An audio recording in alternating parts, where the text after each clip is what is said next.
May 29th, the news broke that Arkady Babchenko, a Russian journalist, had been assassinated in Kyiv. Babchenko was a prominent Russian war reporter and an outspoken critic of Vladimir Putin's regime. He had to flee Russia in fear for his safety and had lived in Kyiv from 2017. The news of Babchenko's assassination caused considerable outcry, both in Ukraine and internationally. Some public indignation was directed against the Ukrainian Security Service, or SBU, for its alleged inability to protect Babchenko. Russia was also quick to issue a statement, blaming Ukraine for Babchenko's death.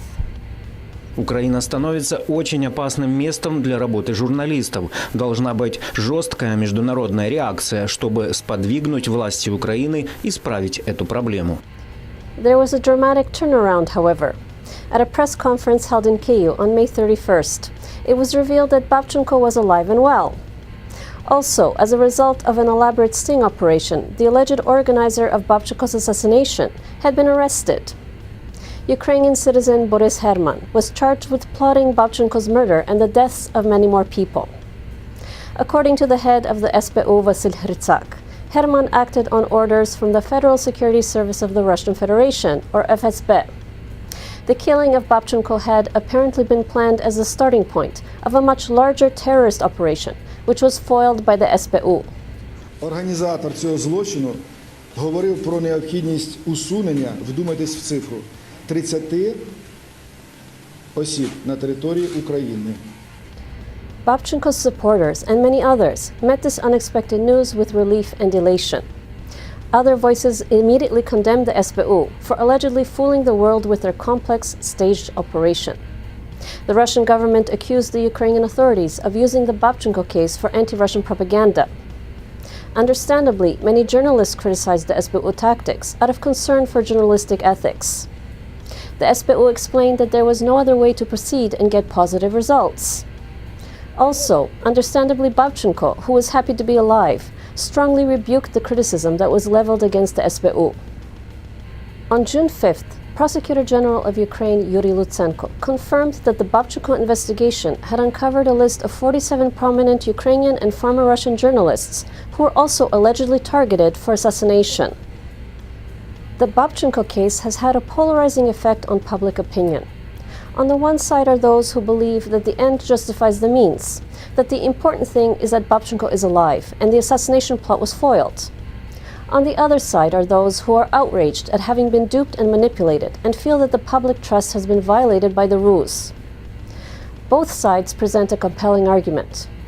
However, the fundamental problem lies much deeper. When Donald Trump assumed the American presidency, he promptly shoved diplomacy and fair play aside to make room for reality show politics. And people can't stop talking about him. He is always the center of attention. And his actions, unlike those of any television or internet star before him, have awakened a latent and burning need within people to be the center of attention themselves. And he has become a role model for others. I don't think that the Ukrainian Security Service would have come up with such a scheme, and importantly, happily announced it to the world in a pre-Donald Trump era. At the same time, when we, the people, watch such a scheme unfold on a television crime drama or in feature films, we eagerly chew our popcorn and smile with satisfaction, and don't think twice about the price of admission. But then we are outraged when such a scheme unfolds in real life, because we are having trouble keeping up with a new reality, where the gloves are off, where institutions that we depend on are not fundamentally respected. To be clear, the problem in this case is not Donald Trump.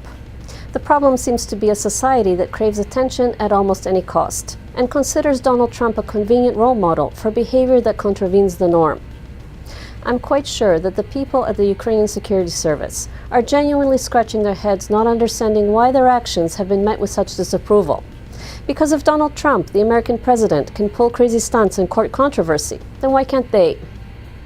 This is, of course, kindergarten-level thinking, but with the drastic changes that have occurred in political and social trends in recent times, our development as a society has taken a few steps backward, and we have been thrust into a type of social kindergarten.